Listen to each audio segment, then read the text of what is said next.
OK，然后接下来呢，要给大家讲的故事叫做《狮子王》。辛巴，大家困了就可以准备睡啦。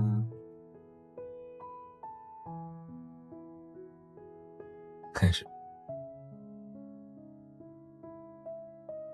在一望无际的非洲大草原上，有一个伟大的动物王国——荣耀国。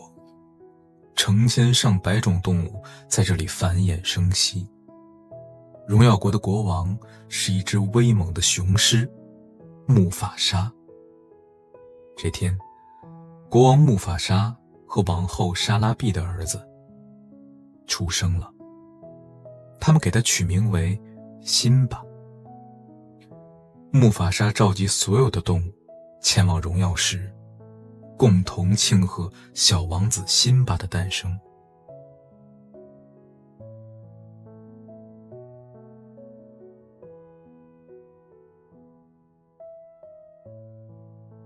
这就是荣耀国未来的国王辛巴。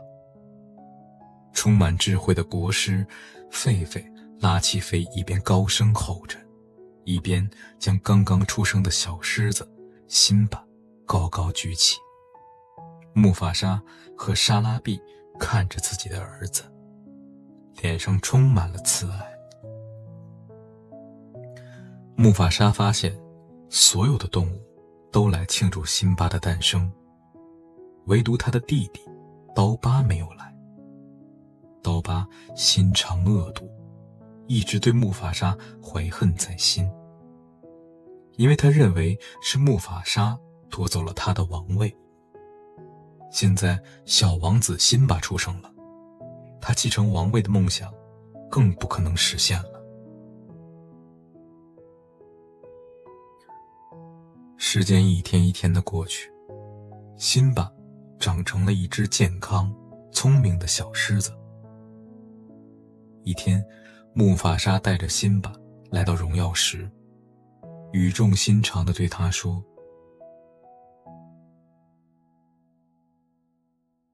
太阳能够照到的地方都是我们的国土。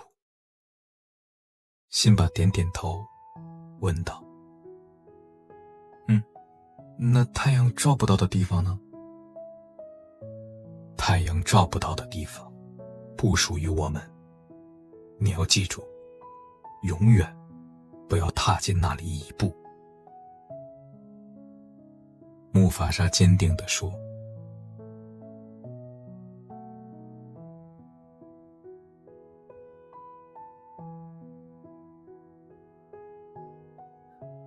在爸爸妈妈的保护下，辛巴在大草原上自由自在地生活着。在木法沙的教导下，辛巴学会了很多本领。看着天真活泼的辛巴，木法沙希望辛巴能够一直这样无忧无虑地生活。可是，一个阴谋正在悄悄逼近。一天，辛巴独自来到荣耀石。这时，刀疤出现了。看到刀疤，天真的辛巴问：叔叔，你知道太阳照不到的地方是哪里吗？刀疤听后，邪恶地笑了。那里是大象墓地，只有最勇敢的狮子才敢去。刀疤的计谋生效了。辛巴听后，很想去那里一探究竟。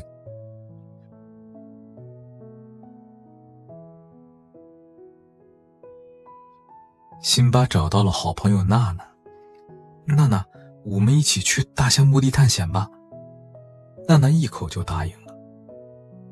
犀鸟管家沙祖看到辛巴和娜娜急匆匆地跑了出去，有些担心，就悄悄地跟在他们后面。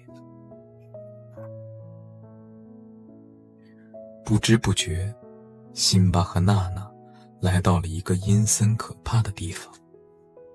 这里杂草丛生，脏乱不堪，到处都是大象的残骸。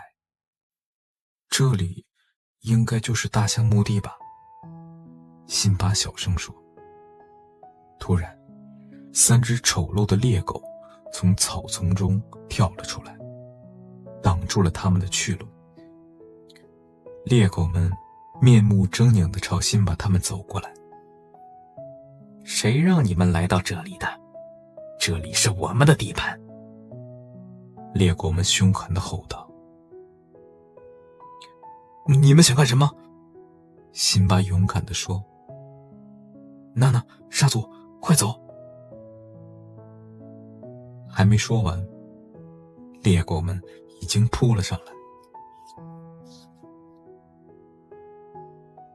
就在这时，一声巨吼传来，原来是狮子王木法沙赶来了。看到爸爸来了，辛巴顿时不再感到害怕。辛巴看着木法沙将猎狗们掀翻在地，他对爸爸更加敬佩了。猎狗们看情况不妙，赶紧灰溜溜地夹着尾巴跑了。回到荣耀国，辛巴内疚地对爸爸说：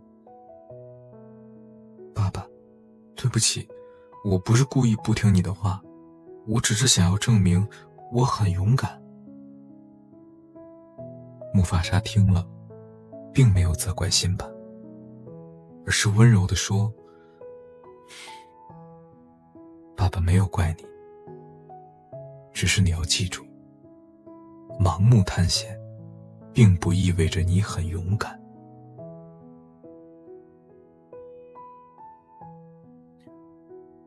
为了实现自己的国王梦，刀疤又想出了一个坏主意，杀掉自己的哥哥木法沙。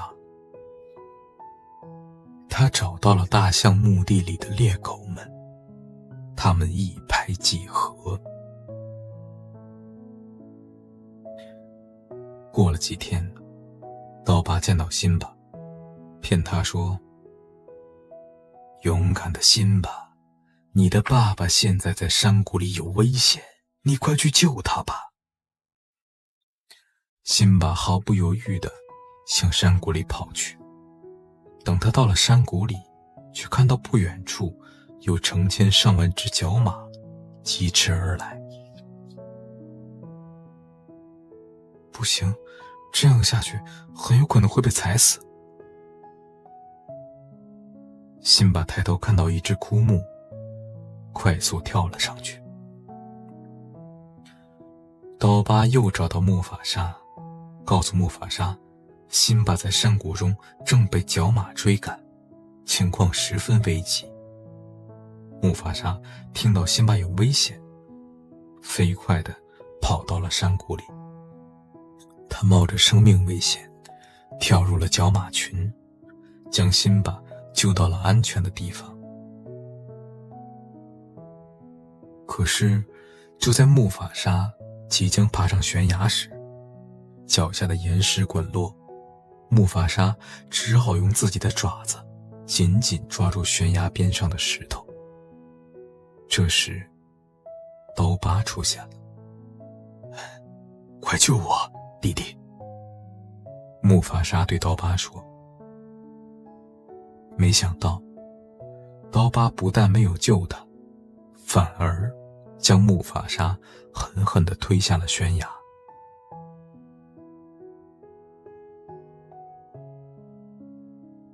由于岩石的遮挡，辛巴没有看到是刀疤把爸爸推了下去。角马群终于过去了，辛巴立刻跑向爸爸：爸爸，快醒醒，快醒醒！可无论辛巴怎么叫，木法沙也没有睁开眼睛。看着一动不动的爸爸，辛巴大哭了起来。